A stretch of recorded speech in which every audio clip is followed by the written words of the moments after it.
Welcome, welcome, welcome. This is the 2.0 Grandma Podcast, and my name is Marsha McLean. I am the host.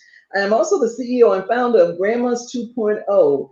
And I just want to say that this show is all about grandmas, for grandmas, and by a grandma. Yes, honey. So it's my pleasure to welcome Miss Vinise Papers this afternoon. Oh my God, Vinise. Let me tell you about this lady. Okay. I'm gonna let her tell you the important stuff, but I just want to give you a little teaser so you know who you're dealing with here. First of all, I think of her as family because her daughter-in-law is my daughter-in-law's sister. Okay? Yes. And so because of Yes. that, I feel very honored to know her, to be a friend of hers. And I just love her voice. She has this beautiful, distinctive voice. And during COVID, the daddy of these two sisters did a conference call, and it was all about just kind of keeping everybody's spirits up. Well, this young lady did a lot of the talking, and I tell you, I fell in love with her voice. I'm like, wow, she has such a distinctive voice, and I kept thinking she must be a preacher. Anyway, but I'm going to let you decide that for yourself. I want to introduce you to my friend, Miss Vinise Capers. So, Vinise, take it away. Tell us about who you Yeah. are. Hello. Well, let me just first say you look beautiful, absolutely amazing. Grandma who? Grandma where? You look amazing, and it's a pleasure, and it's an Thank honor you. to. I think I'm going in now. Okay, there I am. It's a pleasure to be invited to partake. Again, my name is Vinise Capers, and some call me Deborah. That is a spiritual name, and I am actually a minister. I am, and I am a native New Yorker that now live in Raleigh, North Carolina, and I am a grandma of six. They call me Mima, ranging from 19 to 1 year old. So I am blessed again to be here and to have lived long enough to see that portion of my legacy. So I'm grateful. Yeah, it is. And I didn't know you had six. So you're about to catch up with me because I have seven now. Yeah. Yes, Yes, yes. yes, I did. I Six, didn't know you had one six. year old. But you've got to tell everybody about those Yes. twins. Oh my God. They are the funniest little things ever. Please tell us about your grandchildren, please. Oh my goodness. Well, I'll start with the first one. She's 19 years old and she still climbs in the bed with me anytime she visits, right? And then I have that boy.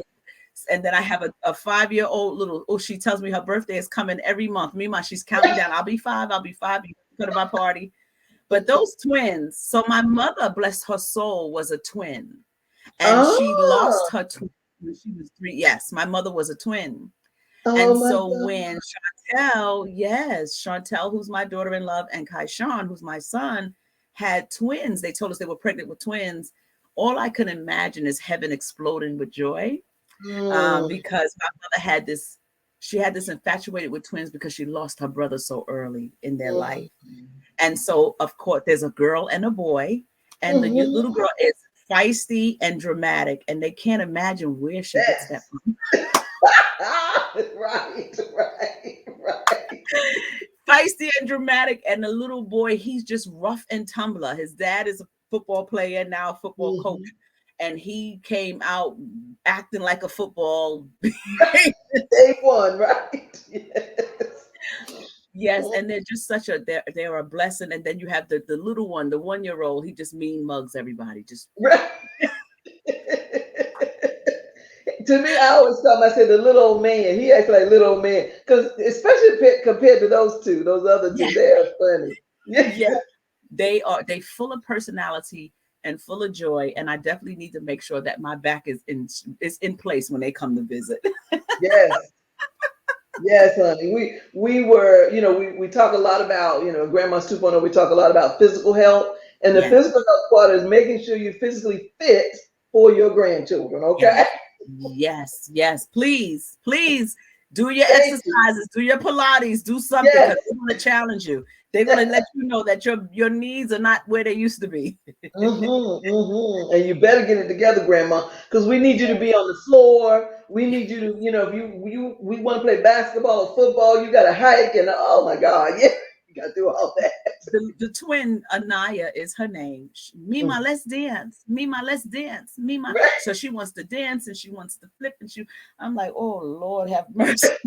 I need to lubricate before we go. It's such a joy. It's such a joy. It really is a joy. There's nothing like it. You know, when my mom used to tell me that, you know, when with my kids, she would say, "Oh, God, these grandkids are nothing like." I was like, "Yeah, you just let them get away with anything." But now I get it. I get the joy that they bring. I get it. And there's no other love like that either in my book. I think that, of course, you love your children, but those grandchildren, they get like a double dose or something. And one of my granddaughters told me, she said, "Grandma, you're my best friend." And I was like, "Oh, that's the sweetest thing anybody's ever said to me." Because they just love you so much. I mean, it's unbeatable. It really is. It's nothing. Yeah.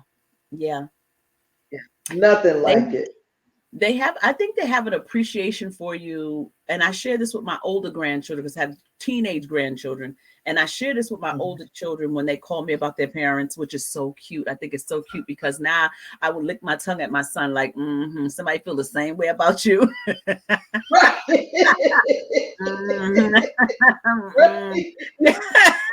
You know, but I attempt to be really fair and present a foundation for breaking generational curses. And that's where the lesson to me for having grandchildren are. If you have gone through a process of healing and gone through a process of introspection and reflection, you are privileged now to break curses. You're privileged now to break generational pains and cycles that infringe upon prosperity, emotionally, mentally, and spiritually. So that's really the gift for me. So I'm very watchful. So I attempt to share with my grandchildren, like, listen, this is the perspective of a parent, and why it's easier that you think to talk to me and why I'm your best friend is because I'm not struggling to raise you and put food on your table. I try to let them understand it's a different dynamic. I get to come in and do the fun part. Right. I get to come in and take care of the excess. When as a parent, you're focusing on everything from A to Z. So, you know, I enjoy that component of it. I really I appreciate that's beautiful that you look at it from that perspective. That's like a totally different perspective. Yes, you're the grandma, excuse me, you could be the best friend and everything, but I like what you said there, thinking about it from, not interfering, because sometimes that can create all kinds of other problems. Yeah. And that we don't always look at, because some parents, and that's a struggle in this grandparenting role, is that you won't supersede what the parents say, that you have to make sure that the children know first they're your parent. I'm like the second, that down the line. So you got to first listen to them. Okay. That's and right. They don't always That's right. Right. And they don't want to hear that, but that's the truth of the matter.